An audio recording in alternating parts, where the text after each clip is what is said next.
現今嘅僱主同埋僱員咧都好注重工作同埋家庭嘅平衡，其中有冇充足嘅時間陪伴子女成長咧，係好多已婚僱員關心嘅事。迪士尼樂園喺推行家庭友善僱傭措施當中咧，就男性員工而言咧，包括咗3個星期嘅育兒假，俾佢哋有更充裕嘅時間陪伴新生子女同埋照顧家庭。我哋一齊睇下呢項措施點樣幫助到員工啦。2024年5月嘅時候啦，咁我屋企有位新成員加入，咁佢係我女一。坊間一般啦就會有5日嘅侍產假，迪士尼就優化咗呢個政策啦。咁我哋所有新手嘅爸爸啦，喺當小朋友出咗世之後，咁佢都可以係有3星期嘅育兒假咯。迪士尼嘅育兒假好有彈性嘅，可以選擇一次過放晒，或者分每個星期放咯，可以令到我咧係自己做一個調配。咁我自己就選擇一次過放晒，因為我自己都想做我太太嘅私人嘅陪月員。譬如好似話我會餵夜奶啊，係啦，咁我都係調翻轉，我太太可以有多啲時間去休息，咁等佢第二朝可以真係有足夠嘅精神去照顧小朋友啊。育兒假絕對有增加我哋公司嘅歸屬感嘅。迪士尼樂園亦都設有3個星期嘅親子假，令員工可以喺原有嘅產假之外，獲得額外嘅假期，同子女建立更親密嘅關係。不如我哋一齊嚟聽下呢位員工點講啊！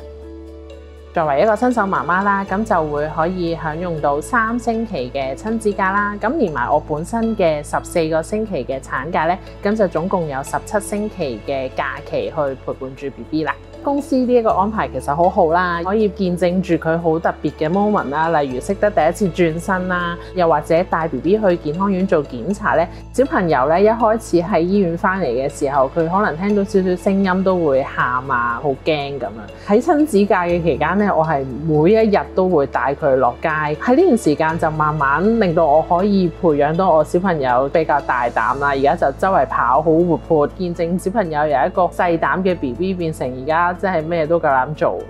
冇諗過一間公司係咁重視員工啦，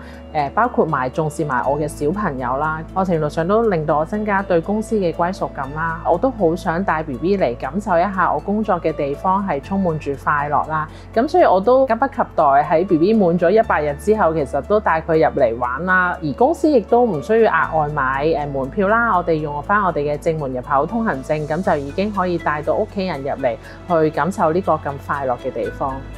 香港迪士尼樂園由2005年開幕到而家啦，今年迎接我哋嘅第20個週年啦。咁其實我哋作為區內喺旅遊業同埋家庭娛樂行業入面最大嘅僱主之一，我哋好希望咧將員工嘅快樂咧建立喺第一位嘅。點解我哋會推行親子假同育兒假呢？咁第一個就係 Cast First 啦，以演藝人員為優先啦。第二個就係 Happy Me Happy Guest， 我哋好希望將呢份員工嘅快樂嘅感覺帶俾我哋嚟自世界各地唔同嘅賓客嘅。我哋有透過唔同嘅渠道去收集演藝人員嘅意見，咁其實透過呢啲部門代表嘅聲音啦，我哋就可以優化到我哋家庭友善嘅措施啦。亦至到啱啱今年嘅4月啦，其實已經有超過250位嘅演藝人員咧，已經曾經享受過呢個福利㗎啦。其實真係為我哋帶嚟好多好處嘅，例如當我哋發覺呢啲員工享受咗相關嘅措施之後啦，當佢哋返去工作崗位嘅時候，佢哋會更加有活力啦，同埋更加開心嘅。其實呢啲政策咧，都正幫咗我哋招聘好多手嘅。育兒假同埋親子假呢2項措施咧，令員工喺職場同埋家庭之間取得更好嘅平衡，減輕父母嘅壓力，返工自然更專注，對公司嘅歸屬感都大大提升啦。想知更加多家庭友善僱傭措施嘅資訊，請即上家庭議會嘅網頁了解更多。